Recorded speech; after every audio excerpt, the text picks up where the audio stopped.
Hello guys, welcome to back my YouTube channel. So IPadOS 17.1 public এসি ভার্সনটা available আছে এখন প্রত্যেকটা আইপ্যাডের জন্য। তো এটা মোটামুটি 1.4 GB একটা ফাইল, অনেক বড় একটা ফাইলের আপডেট আছে। তো এখানে কি কি নতুন থাকছে অ্যাপেলের তরফ থেকে, এখানে বলা হয়েছে যে আপনার ইয়ারড্রপের একটা আপডেট নিয়ে আসে, যেটা হচ্ছে যে আপনার AirDrop transfer to continue over the internet when you step out of AirDrop range. ঠিক আছে, তারপরে সেকেন্ড হচ্ছে যে আপনার অ্যাপেল মিউজিকের এখানে একটা আপডেট দিয়েছে, এবং কি সেকেন্ড নাম্বার হচ্ছে যে আপনার অ্যাপেল পেন্সিলের USB Type-C as a others trusted.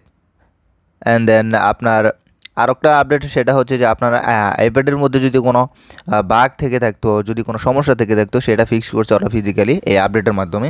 এবং কি সিকিউরিটি আপডেটের এখানে কথা বলা হয়েছে, আপনার সিকিউরিটি আপডেট আরও মানে যে কঠোর করে দিয়েছে। তো এই মোটামুটি কয়েকটা জিনিসের আপডেটই এখানে অ্যাকচুয়ালি আইপ্যাডের মধ্যে দেওয়া হয়েছে। এবং কি iOS 17.1-এ যে আইফোনের যে ইটা আছে, আপনার আপডেট আছে, সেটার মধ্যে আরও বেশি কিছু অ্যাকচুয়ালি অ্যাড করা হয়েছে, সেটা নিয়ে আমরা পরে কথা বলবো।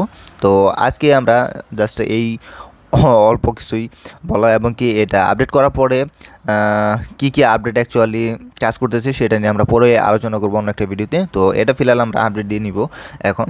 তো আপডেট করার জন্য জাস্ট আপনারা চ্যানেলে যাবেন, চ্যানেল থেকে সফটওয়্যার আপডেট আসার পরে দেখবেন যে এখানে আপনার আপডেটটা অ্যাভেলেবল দেখাবে। তো জাস্ট এখানে আপডেট নেওয়ার মধ্যে ক্লিক করে দিলে আপনাদের পাসওয়ার্ডটা চাবে, এখানে পাসওয়ার্ডটা দেওয়ার সাথে সাথে দেখবেন যে আপনার এটা আপডেট অ্যাকচুয়ালি স্টার্ট হয়ে যাবে। কয়েক মিনিটে টাইম নেবে। আপনার ইন্টারনেট স্পিডটা যদি ভালো থাকে তাহলে দেখতে পারবেন যে এটা আপডেটটা হয়ে যাবে।